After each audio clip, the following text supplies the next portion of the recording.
Welcome everyone, we will get started in a couple of minutes. We're just letting a few people get the opportunity to join before we get started. Some relaxing music in the background. But we will be getting started very shortly to talk about environmental factors and the role that they play in multiple sclerosis. Welcome Tony, great to have you with us. Thank you for joining.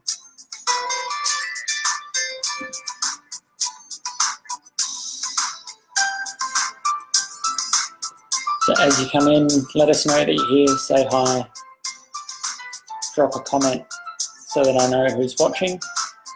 And as I said, we will get started very shortly. And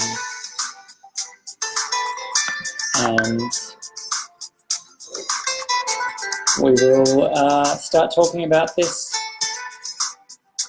interesting topic. So give it a few more minutes. Welcome Tony, great to have you with us as always. Hopefully everyone's liking the music. Eric's already told me that I could have picked a better song, so that's good.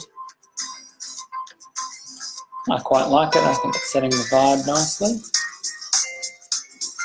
But we will get started very shortly.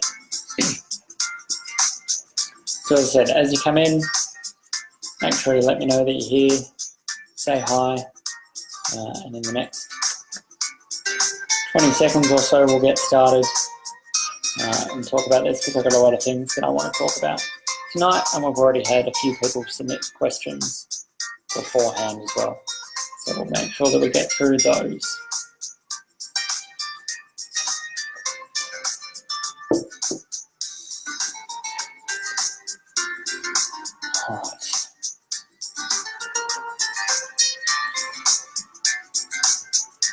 All right, so welcome. I can see that a number of people are now joined and they're watching, so let me turn off the music. For those people who are just watching, who may have just caught the end of the music, I already got told that my taste in music is not very good. So I apologize if you were listening to that and it wasn't to your taste. I thought it was quite nice and just in the background while we waited to get started. But welcome to the next one of our MStranslate Facebook Live videos, one of our Q&A sessions. If you're joining us for the first time for one of these, welcome. If you've participated in them before, welcome back. And as always, these conversations are designed to be interactive and to answer your questions and to talk about things that you're interested in. And so the general topic that we're going to be talking about tonight is environmental factors and the role that they play in multiple sclerosis. And this is really the second in a three-part series that we're doing on this topic, having done a previous Facebook Live video where we talked about the role of genetics and how MS can be passed in families and genetic susceptibility factors. And now we're going to be talking about environmental factors with a view that in the last video that we do in this series, we'll be talking about the interaction between those two. Hi Fran, thank you very much for joining us. Welcome. Make sure for everyone that's just coming in and watching now, give the video a like, say hi. That way, not only do I know that you're here, and I know who's watching, it also means that anyone in your network who might be interested in hearing about this as well will also see that we're broadcasting live now and might join in for a chat, because that's what we're all about tonight. So I have a number of things that I'm going to talk about, as well as answering the questions that have already come through on some of our previous posts about this. But just to recap really quickly the previous topic on why we're talking about environmental factors and why we know that environmental factors are involved in multiple sclerosis, comes back to some of the stuff that we talked about in our genetics Q&A, and probably the main piece of information that we need to talk about, and we talked about this, as I said, in that previous video, is that if we look at identical twins where one twin has MS.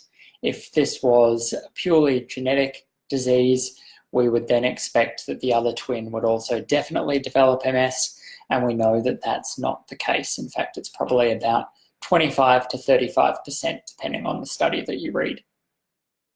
So that means that there must be some sort of environmental factors that are also involved, as well as these genetic factors that play a role. And those environmental factors are what we're going to talk about tonight. Hi, Fiona. Thank you for coming on board. It's great to have you here participating. For those who have just joined, as I said, make sure you drop any questions that you have in the comment section as we go along. The point of these is to answer as many of your questions as possible and to really have an interactive discussion.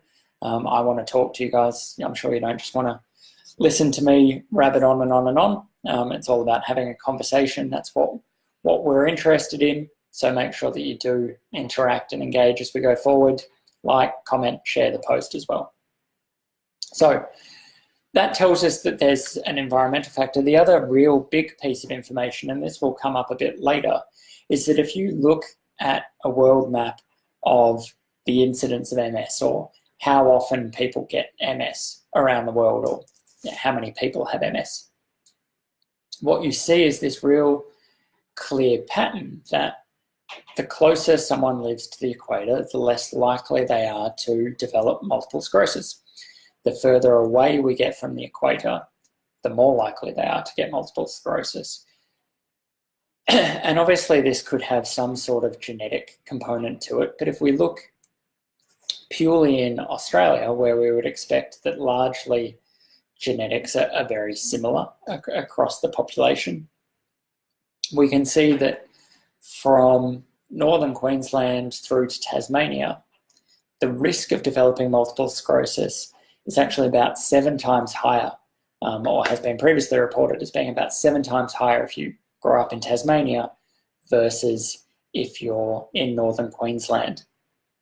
So these pieces of evidence, looking at twins, looking at the incidence of MS around the world, gives us some really clear indication that there is environmental factors playing a role in multiple sclerosis. And the final answer, if we jump ahead, is that we don't really know what they are yet.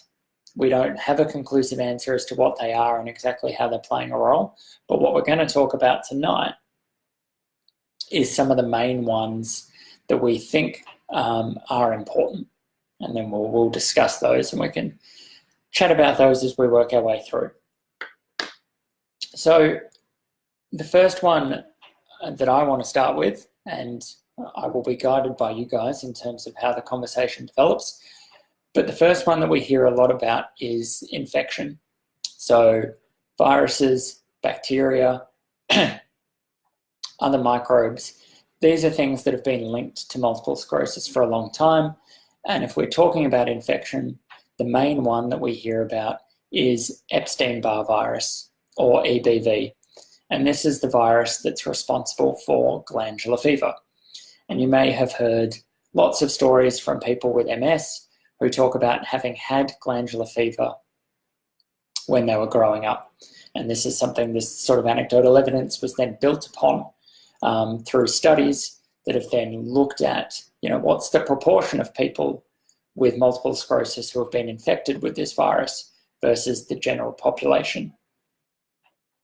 And what we found and what we've known for a long time is that that number is higher in people with MS. People with multiple sclerosis have a higher infection or a higher rate of infection with Epstein-Barr virus.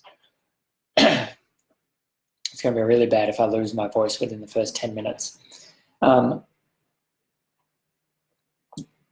this had often been around about sort of 95, 96, 97% were sort of the reported figures in terms of people with MS who had had a previous infection with Epstein-Barr virus. Now, one confusing factor with this is that a lot of people will say, well, I've got multiple sclerosis, but I never had glandular fever. And that's a fair comment. But actually, the majority of people who get infected with Epstein-Barr virus actually never develop glandular fever. You can get infected with this virus without actually getting sick. So That's the first part.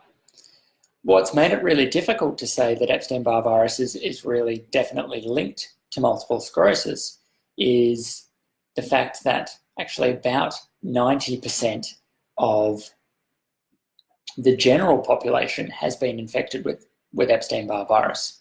So we're talking about, roughly 9 out of 10 people, of all people, have been infected with this virus, and maybe it's 9.5 out of 10 people who have MS. So while it is higher, we're talking about a lot of people who have been infected with this virus before that don't go on to develop MS. And so this makes it difficult.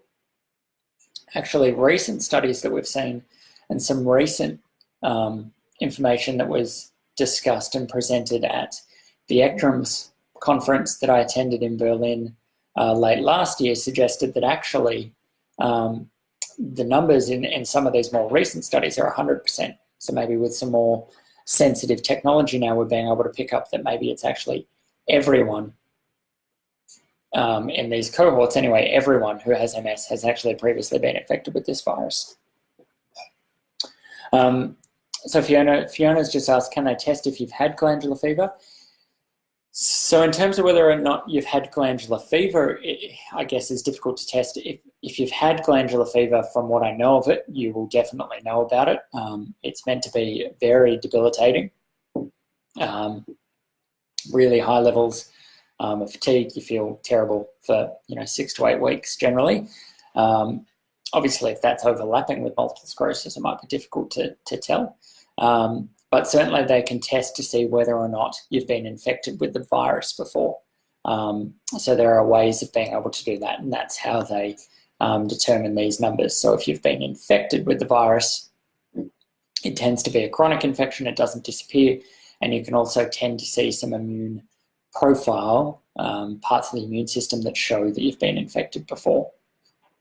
So we can see it from that, and that's how they get those numbers saying it's 90% of the population, 95, 100% of people with MS. Hi Kathy, thank you very much for joining us as always. As I said to everyone else, make sure you like the post, drop questions here, share it in your networks as we go through, because it's going to be an interesting discussion tonight. So that was sort of our first indication that Epstein-Barr virus might be involved, that this virus might be involved. Now, I'm going to talk about a couple of different things around this that will sort of add to that EBV story. Firstly, there was a study a couple of years ago that looked at how Epstein-Barr virus might actually interact with genes that increase susceptibility to multiple sclerosis. And it was found that those variations of those genes, which we talked about in the previous Q&A, and if you missed that Q&A, it's still available. We will be posting it to the website soon as well. But you can view that on the Facebook page by scrolling back. These genes that made people more susceptible to developing MS, these variations of those genes are actually more targeted by parts of the Epstein-Barr virus. So this was a potential, is this how Epstein-Barr virus is related to helping increase susceptibility to multiple sclerosis? What we've also seen more recently is a trial that's looked at whether or not if we can clear Epstein-Barr virus, then could this be a potential therapy for people living with multiple sclerosis? And this is a trial that's been led by members up around Australia. It's an Australian-led trial through the University of Queensland, and one of the leaders of it, and Professor Michael Pender, who has been researching Epstein-Barr virus and multiple sclerosis for a number of years now.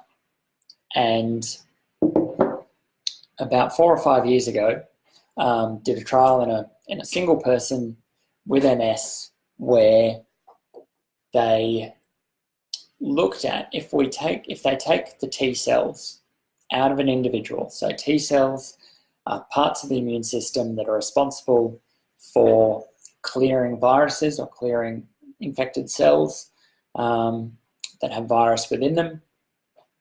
If you take those T cells out of a person and within the lab train them essentially or activate them to recognize Epstein-Barr virus, so really soup up their response, get them really, really ready to go, and then put them back into that individual, can that be a therapy? And what they found was, firstly, it could clear the virus completely, which is something, as I said before, that doesn't generally happen. But also in this one individual, it led to benefits in terms of improvements in their multiple sclerosis symptoms. Now, for anyone who's followed MStranslate for a while, will hear me constantly talk about study sizes and the number of people that we need in a study for results to be conclusive. And obviously a study of one is too small for that.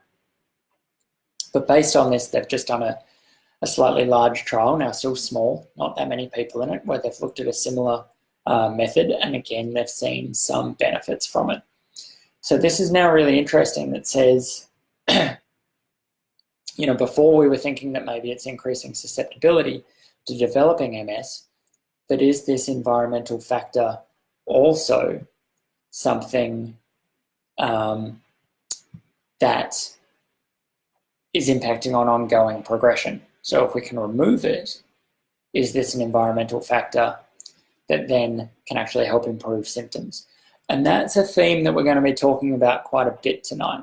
It's the role of environmental factors, one, in increasing susceptibility to developing MS in the first place, but also are these environmental factors involved in increasing or worsening progression? And if so, can they be modified? So that's sort of the EBV story, and there's much, much, much more we could talk about it. I could do a whole Facebook Live video just on Epstein-Barr virus, but we want to cover a number of things, and I don't want everyone to be sitting here until midnight Melbourne time or wherever you are around the world. So that's sort of the EBV story. There's articles on Epstein-Barr virus available on the MStranslate website. So if you are interested in reading more about the research that's gone on about this before that we have covered, you can find that on our website. You can read those research summaries. If it is something that you're interested in, you know, and you want to hear more about, comment under this video and say, look, that's definitely a topic I want to know more about. Did you have glandular fever when you were growing up? You know, feel free to add those stories. As I said, certainly something that we want this to be a discussion. So if you're interested in previous EBV articles that we've posted, I've just linked that in the comment section here, so you can find that. So you can, sorry, that link, Eric's already posted that link. You can find that link there. And so you can find all of that, those research articles. So that's EBV. In terms of infections, the other one that we hear quite a bit about is HERVs. Now, not herbs, I'm not talking about oregano or anything like that. HERVs, which stands for Human Endogenous Retroviruses.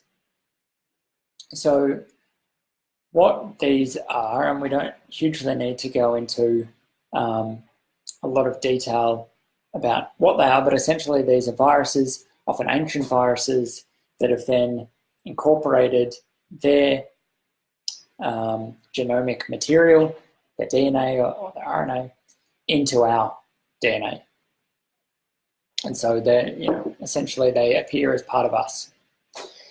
Now, you may have heard this. We originally first started talking about this in 2015 when we did a collaboration with a group from the University of Utah led by Dr. John Creasel. And again, all of those collaborative pieces are available on our website, and we'll get to posting the link to that here shortly so that you can access those if you want. And he was really interested at looking at brain samples from people with MS and seeing whether or not there was evidence that those herbs were present and more present in people with MS than in healthy individuals or the general population. Now, I won't go into too much detail with those results because, as I said, they're available in all of those videos that we've posted previously with them. But what I can say is that they have some recent evidence that's been published this year that's a bit more updated, where they've followed on from that sort of study design, continued to look at these brain samples, but extended beyond just herbs and looked at the general microbial signature, is the term that I'm going to use. Essentially what we mean by that is what sort of bacteria, what sort of viruses, what sort of fungi are present in these samples, or evidence of those are present in these samples that aren't necessarily present in the general population. And what they found is that there are these patterns that indicate that some of these infections seem to be much more prevalent in people with MS than in the general population. And these are incorporated into these brain samples. So this is a really interesting area. We're quite hopeful that we will be able to provide an update with John and the team from the University of Utah, either through some written articles or through some more videos. You know, if we are really, really lucky, I might be able to convince John to come on and do one of these Q&As. If everyone comments below here and says, we very much want Dr. John Creasel from the University of Utah to come on and do one of these MStranslate Q&As, I'll take that back to him, and then he'll definitely see it, and hopefully that will help us convince him to come on and do one. Because his research is really interesting and he loved participating last time. So certainly that's something that we're hopeful of being able to do this year, but that's some really interesting, really new research that's coming out in that area as well.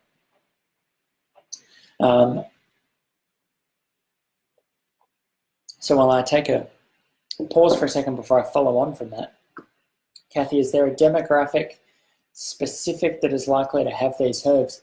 Yeah, that's a really interesting question. Not that I've seen. It's certainly not something where I think people are necessarily a specific demographic that are susceptible to these things. They tend to be, because the herbs are actually incorporated into our DNA, it's something that gets passed along.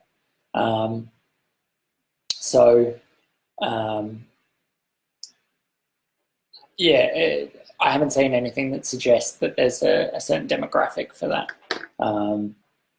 But yeah, as I said, not that I've seen. But a good question. Again, one that we could pose to John if we could get him on here.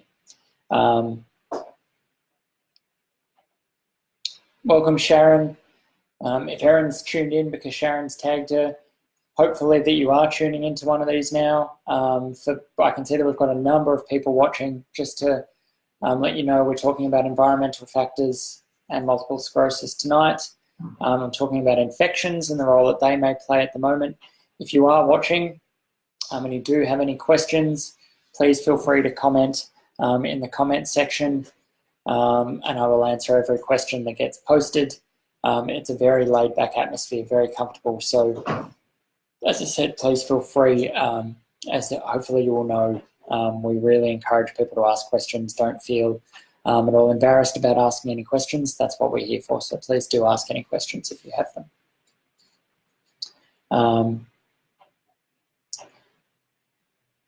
Yeah, it's a really good point. As I said, I'm not clear on it. It's certainly not something that I've seen investigated. Doesn't mean it's not the case. I obviously haven't done a deep dive into this. The guys at Utah will definitely be able to tell. We'll follow it up with them. I'm sure that they will contribute in some way. John's been really good at staying in contact about his research. I know that he is incredibly excited about some of their new findings. So I think he would be more than happy to contribute in some way to what's going on. It's just a matter of trying to work out the best way to do that, and obviously organise times to do it and things like that. But we will certainly follow it up. Continuing on the herbs story, there's actually a group at the moment called Genuro, who we have talked about before on MStranslate, that are currently doing a trial that's looking into this. So their thought is that there's a protein that's generated by one of these herbs, so one of these viral proteins, because now that it's in our DNA, because it's there and it appears as part of us, these viral proteins can actually be expressed. They can be made in our body. And their theory is that one of these proteins actually causes a lot of inflammation in multiple sclerosis. And so they're doing a trial at the moment where they've generated an antibody that can bind to and stop this protein from causing this inflammation. They're at around the phase 2B mark at the moment, and they've certainly seen some positive results of that trial so far. As I said, we've covered it previously. If there's some interest in knowing a bit more about this, we can certainly do another written summary about those results as well. Contact them and see if they'll come and talk to us not only about the results that they've already published, but about things that they'll be looking into in the future now, presumably progressing to a phase 3 trial, considering they have seen those positive results. They have only just come out, the results of the phase 2B study, suggesting that there are some neuroprotective benefits of this. So just to really quickly summarize the results that they've seen in this. So this is the Angel MS study. So treated with 2 years, they saw continued positive impact through MRI results of decreased disease progression in people with MS out to about 48-week mark, so close to a year, with things like decreased brain atrophy and improved myelin structure. So the myelin wasn't getting degraded as much, which is something that we would see in multiple sclerosis. Also, less people progressing in terms of their EDSS, so less disease progression, and improvements in terms of 20-foot time walk results. So again, this is something that suggests that potentially these might be something that we could be interested in, and these herbs again might be playing some sort of role. Fiona, fascinating. Will follow up. Sounds realistic. In response to Kathy, there is a known Celtic gene theory. So feel free to share anything you know about. As I said, it's certainly not something that I know a lot about.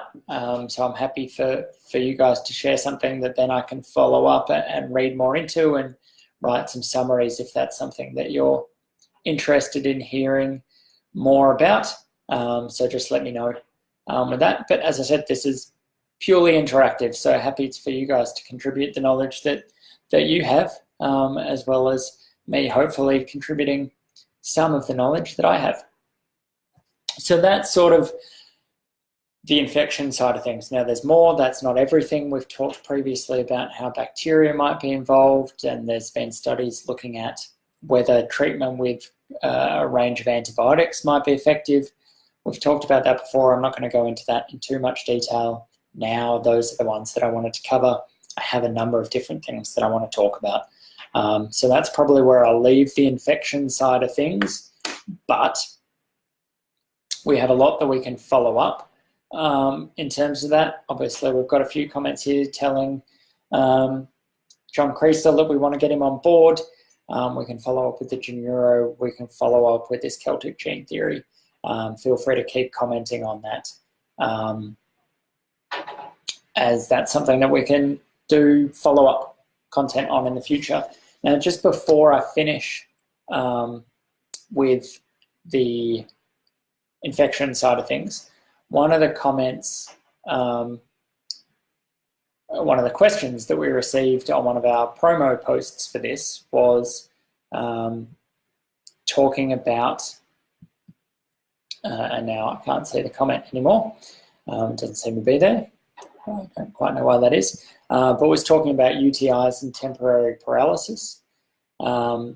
Again, this is something that we'll have to follow up because it's not something that I've seen a lot of before, other than knowing that, yes, this is something that happens in multiple sclerosis, and it can sort of happen both ways in terms of my understanding of what's been sort of written about this before, in terms of actually the temporary paralysis can lead to a UTI, but also a UTI can lead to some temporary paralysis.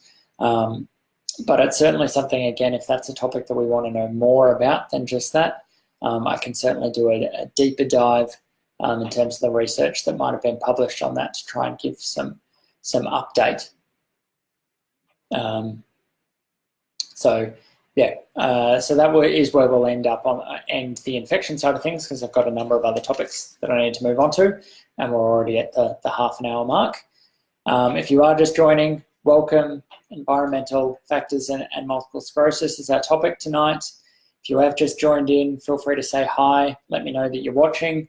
Let me know where you're watching from. Let me know what your topics that you're interested in around this. And if you have any questions, please feel free just to drop them in that comment section, and I will be answering all of the questions that we do get tonight.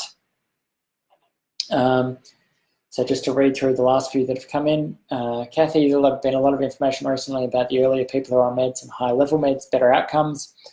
That's definitely true, certainly stuff that we've talked a lot about, research by Associate Professor Thomas Kalinchik here at the University of Melbourne led a study that showed that. I can post the link to things we've done on that before.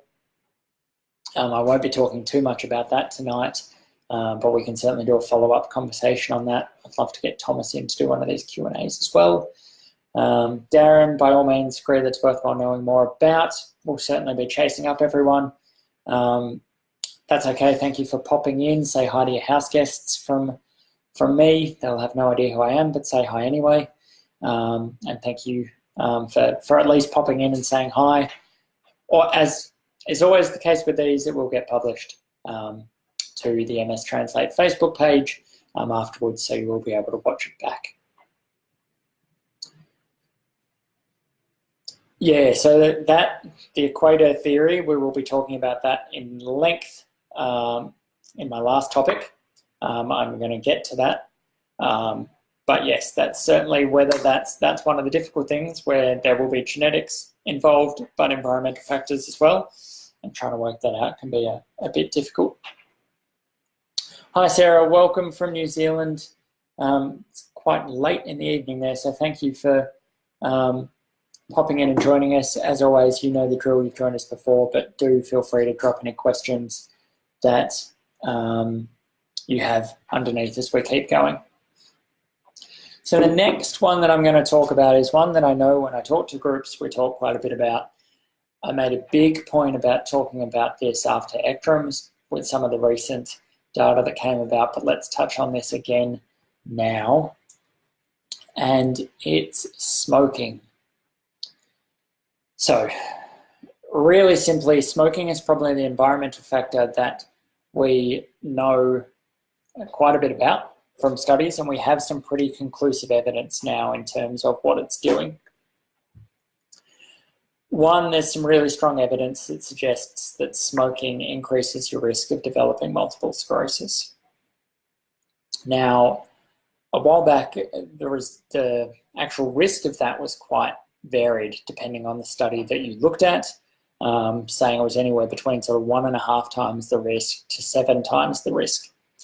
Now, more recent studies have actually combined this with some other risk factors in terms of the main genetic risk factor, for example.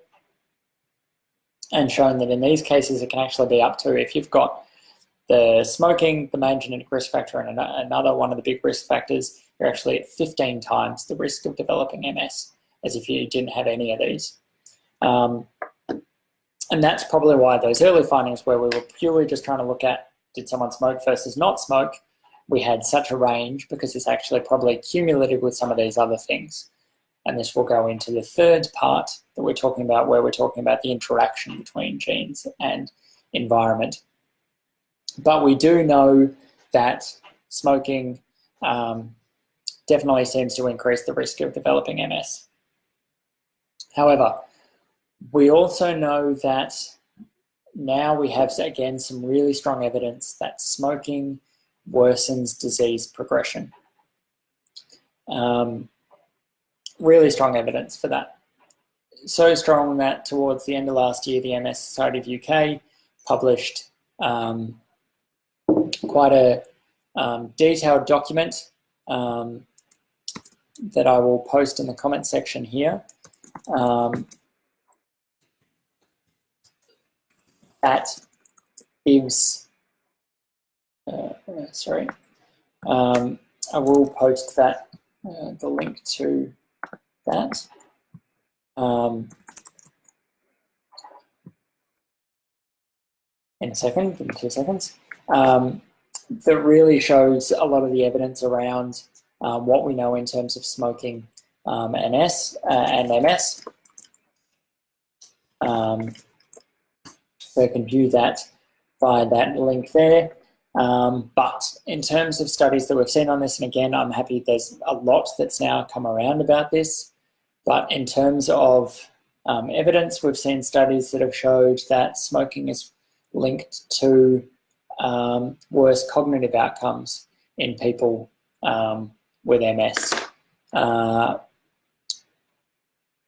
We've seen that even in some cases, passive smoking can lead to an increase in risk of developing MS.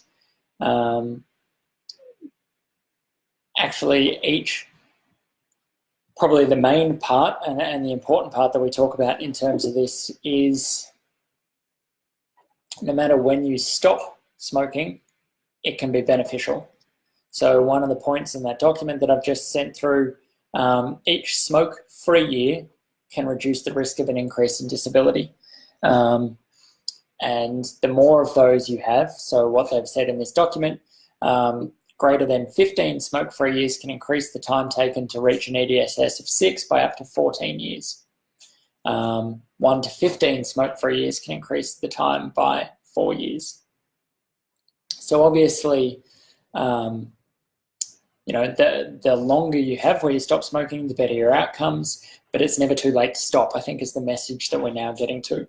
But really the clear message in terms of where we're at with smoking is smoking definitely increases the risk of developing MS, and smoking definitely worsens the progression of MS. It's never too late to quit.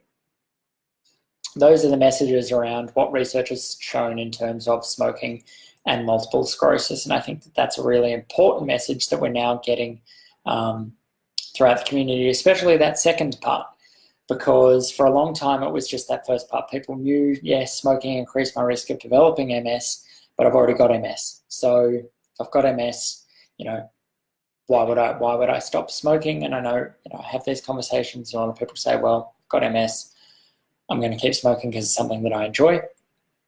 You know, and that's obviously a personal preference, but it's important that the information is out there that it wasn't just about increasing the risk of developing MS. It does actually worsen MS, and there is some really strong evidence around that now. So I think that's really important. So, you know, if you are talking to people, that's a really important message that we can get out about this sort of stuff. So that smoking, that's probably, I think, you know, we can read into that. Again, I can do more stuff on it if you're interested. But that's sort of another one of the big environmental factors that we actually do know a lot about. How is it involved? That's a tougher question. How does it interact with these genetic factors? Again, that's a really tough question. Those aren't things we necessarily have the answers to yet.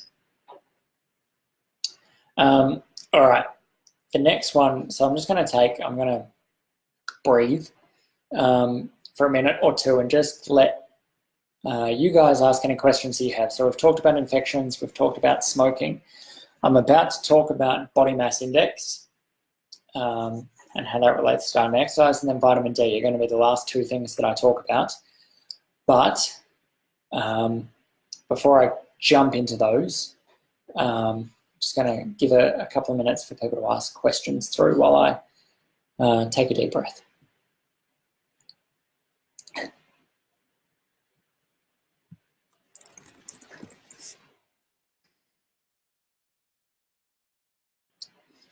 I'm good, I don't smoke and neither do my parents. Yeah, so I mean, it's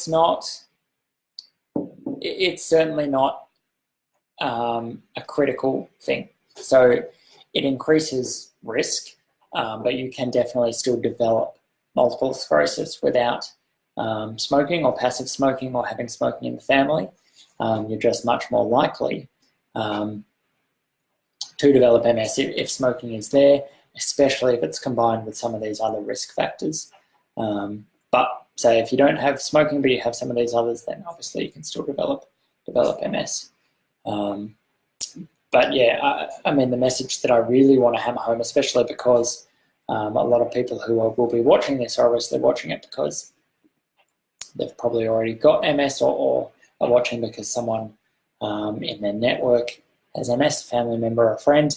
The important message is it's not only about that risk of getting MS, it's also about what it can do once you have it. And so that's sort of the important message, and it's never too late to stop. Those are my key messages around that at the moment. So any other last questions about infection or smoking? Otherwise I will move on to my next little bit.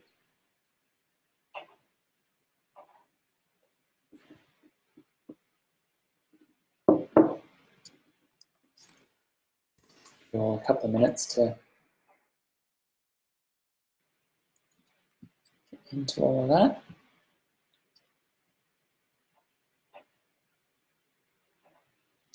Dad was a chain smoker. Yeah, it's, you know, and I think as we talk through, one of the important things is, you know, there are lots of these environmental factors, and there's lots that I'm not even going to talk about tonight. And probably everyone will be able to relate some of these back to their own situation. How they're involved, if they were involved, it's hard to know. I mean, we're talking about these based on what research has shown and what it's shown across a large number of people, and it's our best guess at the moment. At the individual level, who knows what that perfect storm was, for want of a better phrase, that led to developing MS. But, you know, these are just some of the things that people are looking into.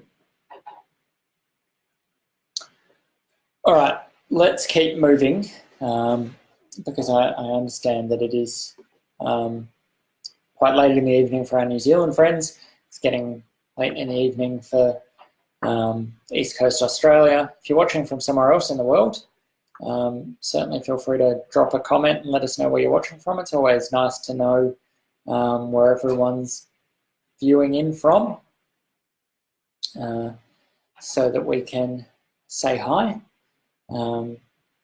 Just read these last couple of comments. I would think that way more people would have MS if smoking was really the culprit of thoughts. Yeah, and I mean, it's the same with what we talk about with Epstein-Barr virus in terms of how many people have been infected with that but don't have MS. Smoking, what I should say and make really clear, is that smoking is not the cause of multiple sclerosis. It's very much not as simple as if you smoke, you develop MS, and that by itself is what's determining the risk. It's not. Something about smoking, and it's not the nicotine. It's something about the smoking. Studies have sort of showed that increases the risk, and it's got to do with interactions of, you know, whatever that's creating in the body, the environment that's creating in the body, whether or not it's, you know, in the inflammatory environment that it's helping to create, in combination with the genetics that an individual has, with some other environmental factors, be it other ones that we talk about tonight or other things that are involved. But yeah, it's certainly not by itself enough. It's just part of the piece of the puzzle, and if you have that piece of the puzzle, you know, you're more likely to get there. Kathy, okay, maybe slight. Okay, we will get to, we are getting to the BMI. I will get there in a second. It's just great that we're getting all of these comments coming through. Thank you to everyone that's watching and commenting. This is fantastic. Branka, welcome. I don't think I've seen your name before in terms of one of these Facebook Live Q&As, so welcome. Thank you for joining us. I don't smoke or drink. I'm a parent who was a smoker for the first 4 years of my life. I'm also at risk of allergic reaction from food. Are there any commonalities between people with allergic reaction and anaphylaxis and MS? I have a sibling who has colitis, another immune disease. Excellent question. Thank you for sharing. There's one big point in there that I'm going to talk about in a little bit, and that's about the first 4 years of your life, and I will talk about that shortly. In terms of the food allergy, excellent question, and yes, there is a link, and it's something that I actually wrote an article about. There was a study recently that looked at this, looking at a link between food allergies and increased disease activity in MS, and I will reply to your comments now with a link to that summary. So if anyone else is interested in that, look under Luke's, under Branka's comment. I've replied there with the article that we wrote on that. And so, yes, there is a link between those two. There's no evidence at the moment that suggests allergies increase the risk of developing MS, as to the point of this. But there is some evidence, and what this shows seems to be that people with food allergies, and it was food allergies in particular, they looked at a different type of allergic conditions, that food allergies seem to worsen disease progression in people with MS. So, yeah, really interesting study around that's quite really recent. I mean, this was only published December last year, so this is really recent, really interesting area that people are starting to look at. So great question. Pesticides, Fiona, again, not something that I'm going to talk a lot about tonight, but yes, there was a study not that long ago that looked at a range of different chemicals that might be involved. I believe pesticides was one of them. They also looked at solvents, so people exposed to paints and things like that. And they suggested there was a link. My thoughts on that, and again, I can write up a summary on this. If you're interested, let me know. We can certainly write a summary on that piece of work. Very early days. That's the sort of stuff where we need to be a little bit careful about jumping the gun too much. Because obviously when we, especially with that sort of study design where you're asking people who have developed MS, think back, 20 years ago where you were exposed to these things, it's difficult to know exactly how accurate everything is. And people are, what are we encountering as being exposed? Is it, one day I walked into a room where someone was painting versus, actually, I spent every day of the week within 4 hours around this sort of stuff. So certainly something we can review more of. There is research in that area that we can look at. Rachel, welcome from Scotland. In the morning there, Scotland. I had the pleasure of being in Scotland a couple of years ago and absolutely loved it.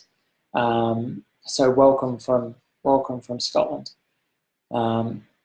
And welcome, Cassell. Have joined a number of these before as well, so thank you for participating again.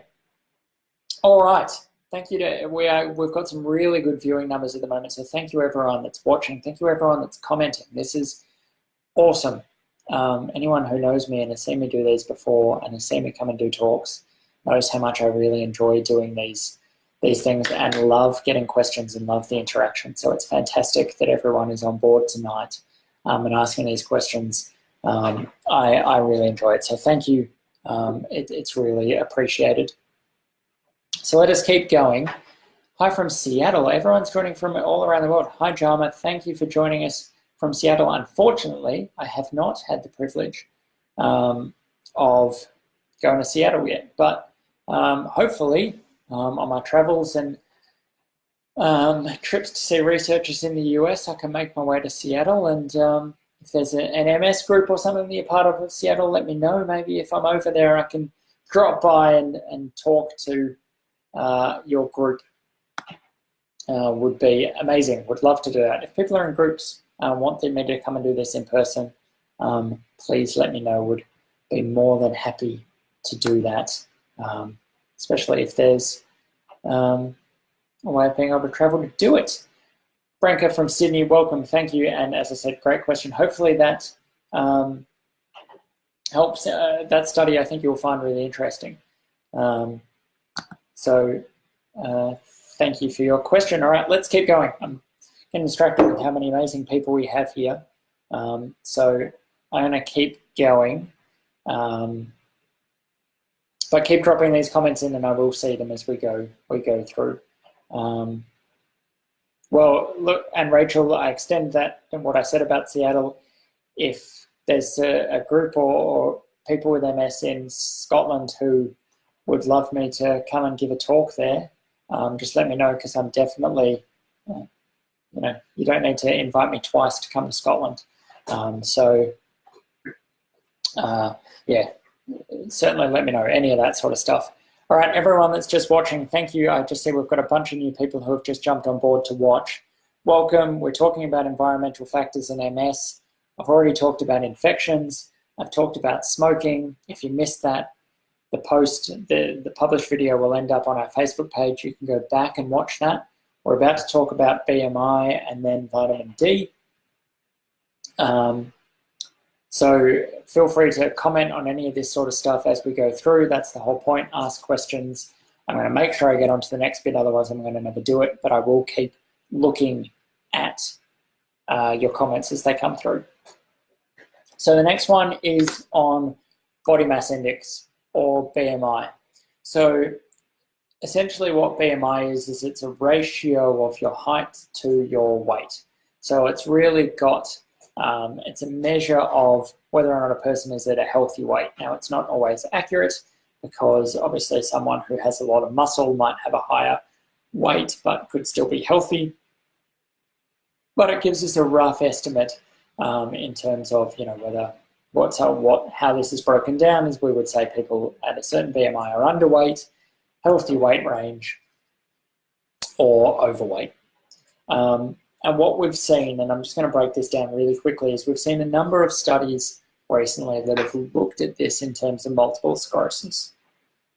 So there was one that was presented at ECTRIMS last year, done by John Hopkins Medicine from the US, that showed that an increased BMI was linked to increased brain volume loss. So in this case, we're talking about people who have multiple sclerosis already. If they had an increased BMI, their outcomes were worse. Essentially, their brain volume loss was quicker, or brain atrophy is the other way that we talk about this. There was another study that showed something similar. It was an Australian-led study done by the group in Tasmania from the Menzies Institute for Medical Research that again showed that an increased BMI led to increased disease progression. So here we're talking about something that's involved in worse disease outcomes. And then there was a really, really recent study that's just been published from a group in Canada from McGill University that looked at risk of onset. So this now we're talking about developing MS, and they were looking at it in young individuals. And they said that an increased BMI at the time of puberty was actually associated with an increased risk of onset of MS, so an increased risk of developing MS. Now, this is obviously really interesting, and it tells us a few things. When I went to ECTRIMS and I heard that talk about increased BMI was linked to increased brain volume loss, what I think we need to consider, and this is now, that's sort of the study findings. I'm just going to talk a little bit about what my thoughts are on it, so certainly feel free to share your thoughts on it, as well as that BMI is obviously sort of an end game here. BMI is linked to a number of different factors. It can be linked to things like, as Kathy mentioned before, exercise. The less exercise that you can do, and we know that participating in exercise can be difficult for people living with multiple sclerosis, especially when mobility issues might kick in. That could lead to an increased BMI because there's less physical activity there. We also know that things like diet could lead to an increased BMI. So, if you've got a bad diet, that's going to potentially lead to an increase in weight gain, whereas a healthier diet may lead to a lower BMI. Now, the reason that I bring both of those things up is that we know that there's quite a bit of evidence now that suggests that healthy diet can lead to better outcomes in people living with MS. And we also know that exercise can be really beneficial for people living with MS. As an example, we've seen studies before that have looked at a certain molecule that gets released during exercise that can be neuroprotective, can help protect the brain. So when we say things like an increased BMI leads to an increased brain volume loss, I think the question that needs to be asked is it the BMI, or is it something that's leading to that BMI? Is the BMI just a downstream effect? So is it actually the fact that people with a higher BMI are doing less exercise, less neuroprotection, increased brain volume loss? So I think this all needs to be viewed in terms of BMI. Yes, it's an environmental factor, it's a lifestyle factor that certainly people are looking at, but I think it ties into other factors such as diet and exercise that we need to really look at the entire picture of that. And if I just quickly find that BDNF exercise molecule study, and there's a couple, so I'm going to just link those through under here. So I'll link both of them in one post. So you can see those there. That's just a couple of the exercises that specifically impact on that molecule that I was talking about. So you can read those. You can search for exercise on the website. You might see some other stuff that we've done there. So that's another one that we're looking at that might be involved both in terms of susceptibility and progression, but I think they're more tightly linked to things like diet and exercise. If we're talking about diet, then we have things like the gut microbiome, and we've talked about that before, and we did a video from ECTRIMS last year with Professor Helen Tremlett from the University of British Columbia, where they're looking at the gut microbiome in terms of children with pediatric MS. And so you can view that interview at that page there. So another thing that might be linked, again, we've talked about that at length, so I'm not going to talk about the gut microbiome too much tonight, but I know that is certainly an area that people are interested in. Okay, that's where I'm going to stop. I'm going to flick up because there is lots of comments coming through. So I just want to make sure that I respond to all of those. Castle, is it safe for people with MS, epilepsy and DVT to fly overseas? I'm going to give a really simple answer to that and just say that's not something that I can comment on. I'm here purely as a researcher of multiple sclerosis. I'm not a clinician, and I don't want to give any sort of medical advice about something like that. Certainly a question like that, certainly something to ask your healthcare professional about. It's not something that I feel comfortable providing any sort of answer to.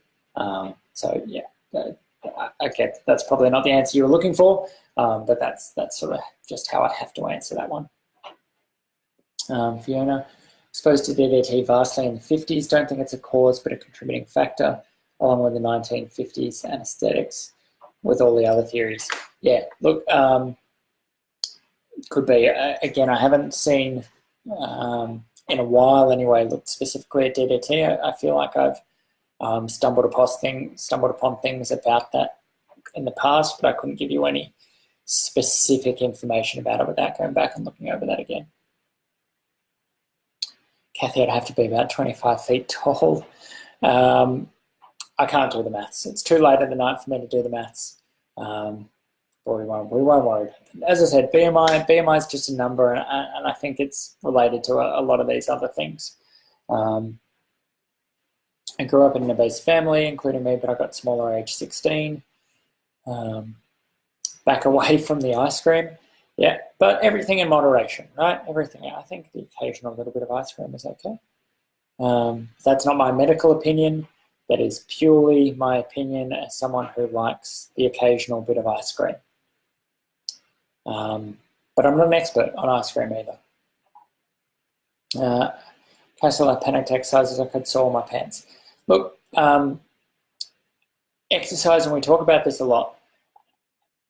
Exercise, you know, we can say that there are studies that have shown exercise is really beneficial, but we do, you know, we have a complete understanding, and from conversations that I've had with a number of people in our community, that it's to just say, look, you should be exercising isn't helpful. We know that it can be difficult. What I would say is that from conversations with lots of people in the community as well, there are ways of developing plans for each individual that can be beneficial, whether that be, you know, personal training, whether that be things like Pilates that people have found really helpful, swimming, aquatic exercises, all of these different things, all of the barriers that I think people view, which are completely understandable, to stopping them from doing exercise. Generally, what we find from having conversations with people is that there are ways around them, and people will help you find a way around them if you do want to try and do this sort of stuff. Great to hear, Rachel, that it's had a positive impact for you. Wendy, you have recently been to the Gawler Foundation. Arafeli learned all about the OMS diet, found the information life-changing. That's fantastic. You would know that we've done a collaboration before with George's group at the Neuroepidemiology unit at the University of Melbourne, talking about that. And I will reply to your comment here.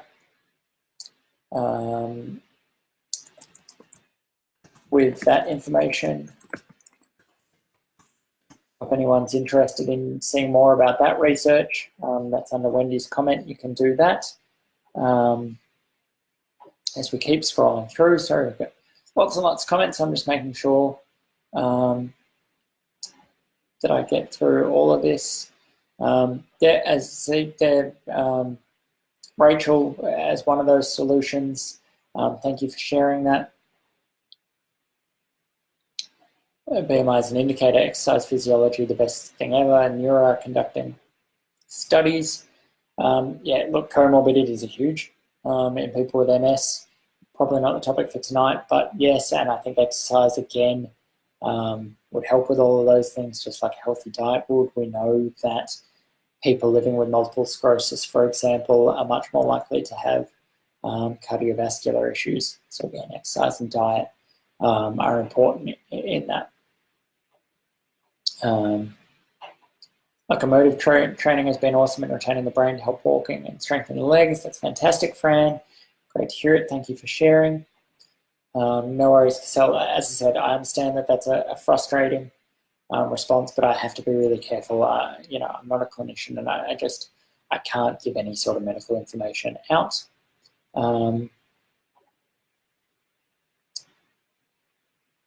Thank you, Branka, for sharing that. Thank you, Wendy, for offering to talk to Kathy. Mixed martial arts, that sounds exciting. Coordination, balance, stamina, it's been life-changing.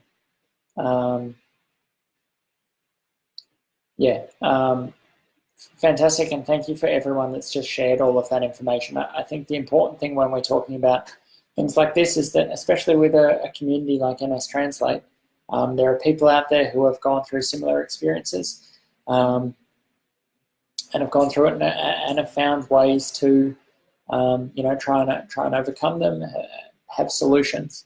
So it's important that we have these sort of conversations. Don't be afraid to, you know, share what's going on and share your solutions and the benefits that you've seen, because that can be really powerful for people who are sitting there going, well, I'm not going to be able to achieve it.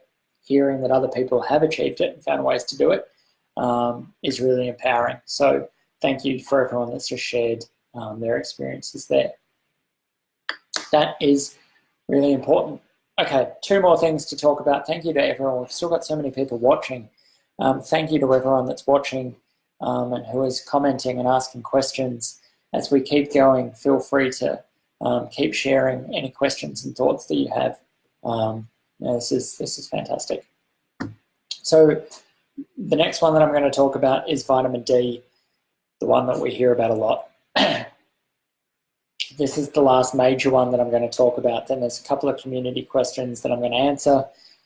Then if there's any last questions, I'll take those. And then we'll finish up for the night so that everyone gets some rest.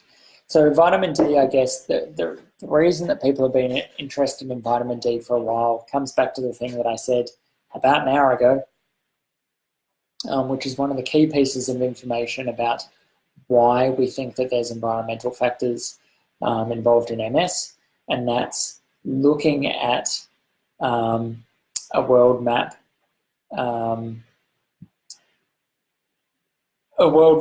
of incidence of MS, where we see that the further away from the equator you get, the more likely you are to develop MS. And one of the key reasons that people have hypothesized that this is the case is to do with sunlight exposure, UV exposure, vitamin D levels. So one of the other pieces of evidence that research has shown that kind of indicates that this may be the case is that actually the further away from the equator, the higher risk of having MS. But what we know in some of those populations further away from the equator, that risk is actually lowered or offset because of diet. And in particular, they have a diet that has a lot of oily fish in it. And that oily fish is vitamin D rich. And so what they hypothesize is vitamin D, lower vitamin D, the further away we move from the equator. This is the equator. The further away we get, increased risk of getting MS because of lower vitamin D levels. But if you get that through the diet, then actually this risk gets closer back to what you would have if you were living close to the equator. So that's some really interesting evidence around that. Another thing that actually they've shown more recently that again points to maybe it is a vitamin D is that trend that we see further away from the equator, higher risk, is actually decreasing over time. And what they think the reason for that might be is because we've got increased awareness and educational sort of messages coming out about sunlight exposure. You know, we get all these messages in terms of slip, slop, slap, make sure you're covered up when you go out in the sun, don't spend too much time in the sun because of the risk of skin cancers. And so actually that sort of message may be decreasing people's sunlight exposure. And so actually what they've seen is that world map latitude shift away from the equator, more risk is actually changing over time, and I think it could be related to that. Other studies that have looked at this, that's obviously in terms of developing MS. There have been ones that have looked at vitamin D in terms of disease progression. And some studies have shown that in people with medium, in cohorts that they've looked at, participants that they've looked at, in terms of if you had a medium or high level of vitamin D, when they're measured in the blood, they found that their risk of a relapse was actually decreased in those groups versus people who had lower levels of vitamin D in the blood. Similarly, when they've looked at this in terms of MRI and lesions, they found that people with higher vitamin D levels are less likely to have new lesions on the brain over time. So there's all of these studies that have sort of given some evidence about vitamin D. Now, what's the difficulty with vitamin D? Well, the fact is we don't have any phase 3 really conclusive studies where they've just looked at vitamin D and its effect on MS. There is the Prevan study, which is between Australia and New Zealand, where they want to take people with their CIS, or clinically isolated symptom, so a single lesion, and see whether high-dose vitamin D, do a clinical trial to see whether high-dose vitamin D will actually prevent progression to MS or can delay it. Now, the difficulty with something like this, and the difficulty with any studies around vitamin D in terms of doing clinical trials, is that because there is all of this evidence at the moment that suggests vitamin D could have benefits, and the fact that you can very easily get vitamin D across the counter, people don't necessarily want to go on a trial where they might get a placebo. They'd much rather just go, well, you know, there's, in terms of, as long as we're not talking about ridiculous doses of vitamin D, there's no huge health risks associated with taking it, so why would I risk going onto a trial and taking a placebo when I could just take it myself? Now, that's obviously going to make it difficult to answer that question, but that's sort of where the vitamin D story is at the moment in terms of that sort of stuff. So that's really the vitamin D story. Again, we've talked about this a lot in the past. Happy to talk about it more if anyone wants to know more about it.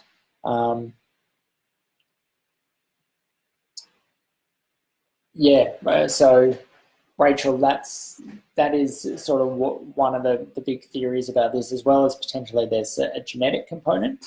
But yeah, the theory is that as we move further away from the equator, less sunlight exposure, lower vitamin D, and that's why there's higher prevalence of MS, or a high percentage of people with MS. So that's why in places like Scotland and Tasmania we get higher levels of MS. That's exactly the theory. It's not proven, but that's the theory.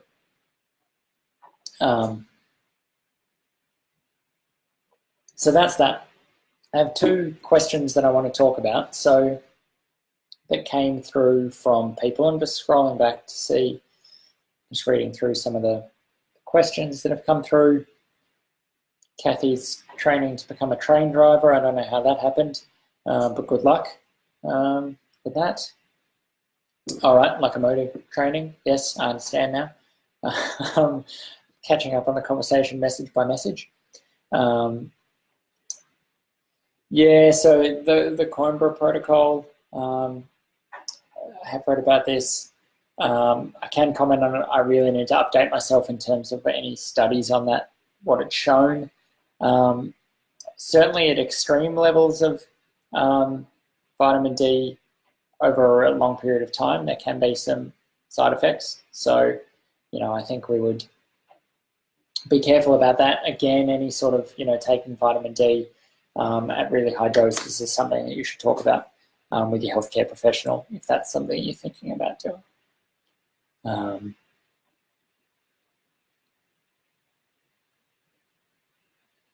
Studies with people from equatorial countries of vitamin D.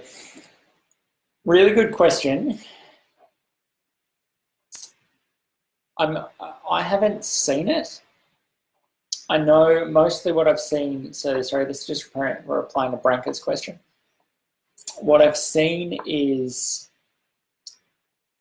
studies from other countries where potentially vitamin D deficiency It's more of a factor where they've broken people down in terms of if they have low or vitamin D deficiency versus moderate and high levels, and then compared outcomes in those groups. Whether they've actually looked at it in terms of people from equatorial countries, it's not something I've seen. I wouldn't be surprised if it's happened. I could certainly look into that and post about it. Probably the difficulty with it is just that the numbers will be really low in terms of people with MS. We're talking about some really low incidences around these countries, so that might be a reason why it's not something that's hugely done. But again, I can have a look at that. Certainly, they've looked at the levels. There are world maps. If I can, it's something that we will have posted before. But if I just do a quick search to find this, there will be. Trying to find one that actually has some numbers on it for you. This is all just looking at risk factors. So yeah, I mean, there's ones like, I will find this and send it through. I'm just wondering if I can drop this image into the comments section for you guys. Let's see if this works. Yeah, I don't think I can drop that in. There is, I will post on this again to say it, but if you Google, world map, I'll share.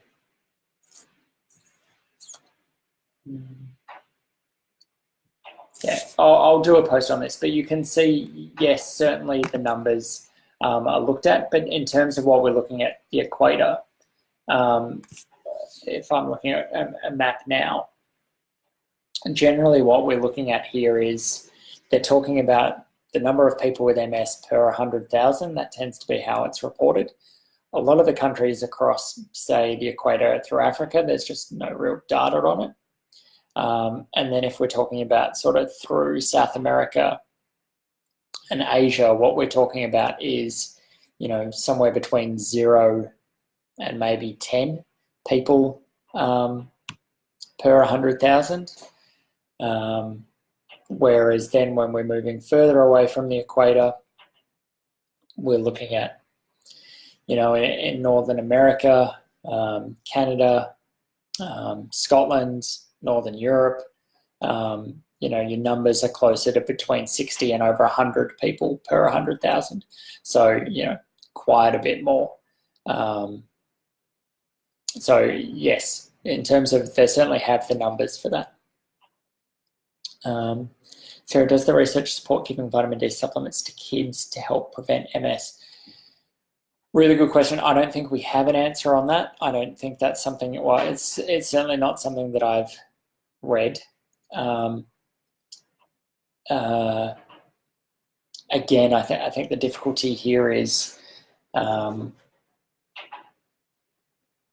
that's not certainly something that people are signing up to do and risk getting placebo if they're at all worried. I haven't seen it. Again, my simplest, I haven't seen it. I will look into that because it's a really good question. It's a really difficult thing to say because we know that, I think in terms of preventing MS, there is such a wide range of factors that we're unaware of. Vitamin D is only going to be one of them. Could it help reduce the risk? Potentially.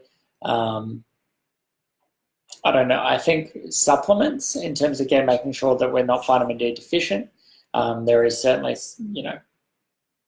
evidence that suggests in people that is beneficial in terms of kids in development of MS. I haven't seen that study in particular.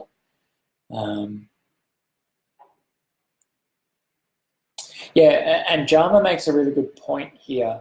That's actually really important, and it's important for this as well as other things. That actually taking the vitamin D isn't necessarily everything. It's making sure that the blood levels of vitamin D actually get up to the healthy range. And we've seen studies before where this hasn't necessarily been the case, and this is true of other treatments, not just vitamin D. So it's actually the blood levels are important that it gets up. Okay, so my family originally came from England, Ireland, Scotland, Germany, yet I'm an 8th generation Aussie, so I wonder if this could have been a contribution, plus I'm a Melbourne person. So, I mean, genetics will play a role. I'm about to talk about how all of this environmental factors bit comes in a second. That's fine, Kessel. That's my job, is to do the research. Thanks, Wendy. Thanks for joining us. It is getting quite late now, so I am wrapping up. I'm just going to finish with these last couple of points that I want to make, because I know that we've been going for quite a while. So if you do have any last questions, please do ask them now. I'm going to answer these last two that I got online from before the post, from our promo posts, and then I'll answer a couple of last questions, and then we'll call it a night. Thank you, Sarah. Thank you for participating. So the one of these questions was talking about environmental factors in children with MS, and saying, considering they're children, they will have been exposed to less environmental factors. So does that tell us, maybe that they're not as important? And actually, what's really interesting in terms of these environmental factors, and we can talk about it in terms of vitamin D, is they seem to be important in terms of early life. So for example, vitamin D. We talked about that where you live is important in terms of your risk of MS. The further away from the equator you live, the higher risk of MS. What studies have shown is that that's actually important in terms of where you live very early in life, so within the first 10 to 15 years. So if you grow up in Tasmania, for example, or Scotland, for example, and then at the age of 25 move to Ecuador, move to on the equator, your risk of MS is still that higher risk. It's that risk of, it's the Tasmania-Scotland risk. It doesn't change because you've moved to the equator. And that's really interesting. And actually that holds true for a lot of these environmental risk factors, that most of them, and in terms of the ones that seem to be implicated in pediatric MS or MS in children, seem to be important early in life. And most, or one study sort of suggested it was most were between, most sort of were important when the child was less than 15 years old. So things like parental smoking seem to increase the risk in children who develop MS. Epstein-Barr virus infection again, BMI, gut microbiome, all of these it seems to be the same risk factors. What then is potentially interesting is the fact that if it's the same risk factors between children who get MS and adults who get MS, and it's for everyone it seems to be that it's early in life when you have these environmental risk factors, I think what then becomes interesting is, why do children with pediatric MS, why is their disease onset so much closer to exposure to these environmental risk factors than adults? I think that's what we need to start looking into, and I think that's what people are going to look into, is why is that process much quicker? If everyone's getting, if the important stage of when you get exposed to these environmental risk factors is the same for everyone, why for pediatric MS is that onset much more rapid than in adults? I think that's a question. Yeah, that question does make sense, Rachel. I think we do develop MS. It's not purely a genetic, it's not part of our genetic code. Our genetic code can make us more susceptible to developing MS. So some people's genetics certainly put them at a higher risk. But certainly it's not something, we couldn't just look at someone's genes at birth and say you will get MS or you won't get MS. So it's not something that people always have. it's some combination of genetics do play a role, but it's these environmental risk factors as well. So that was that question about environmental risk factors and MS. The other question was about whether phototherapy in children could actually cause MS. And I haven't seen anything on that, is my short answer to that. But what I have seen is actually almost the opposite. So there was a small trial done by the Telethon Institute in Perth that looked at using phototherapy as a treatment for people with MS. And they actually saw that using short bursts of UVB, so ultraviolet B, not ultraviolet A, but short bursts of ultraviolet B could actually help prevent progression. Now, this was in a really small cohort of people, so again, we can't jump the gun with this, but I know that they're looking at doing larger trials of this. We have talked to the researchers involved, and I know they are interested in sharing their research, so again, that might be something, if there is interest, that we can look at providing some more information on. But yeah, in terms of your question, I've actually seen the opposite. Not that it causes, but it could be useful in helping treat MS. Just my grandmother had it and my brother has it. Yeah, so I mean, there is, Rachel, in answering that question, there is certainly a genetic component. And if you have someone in the family that has it, you're more likely to have it than someone in the general population. That risk is maybe about a 1, it's a little bit higher. But, then you also have to think about, did you also grow up in the same areas? So you're also sharing some of those environmental risk factors. It's really hard to tease out, but we can definitely say it's not 100% genetic, because if we take identical twins, where one twin develops MS, it is certainly not 100% of the time that the other twin develops MS, and that if it was purely a genetic disease and it was just about our genetic code, then identical twins, if one got it, the other would always get it. So we can say that it's not just that. But certainly, if this is a topic that you're interested in, I did another Q&A a few weeks ago that was on genetics. And MS, another one of these videos, it's on our Facebook page. Scroll back down and you'll see that, and you can watch the whole thing back, and it will answer a lot of these questions as well. All right. That's been awesome. I'm just going to take this opportunity quickly just to thank everyone for your participation. Thank you to people who have participated lots before. Thank you to all of the new names that we're seeing. Thank you to people from coming all around the world, New Zealand, Australia, Scotland, America. It's been fantastic. So many excellent questions, so many things for me to go and look up and follow up on. Some excellent questions that I need to do some research on to let you know about. And lots more to talk about, but that's fantastic. So thank you. As always, if you do have any more questions, if you're watching this back on the replay and you have questions, please do post. We see the questions as they come up, and we will endeavour to respond to all of them as quickly as possible. Thank you. Just any last questions, just for another couple of minutes, I'll just give you a last chance to ask before I head off. First cousin, she grew up in Melbourne. She grew up in Canberra, me Melbourne.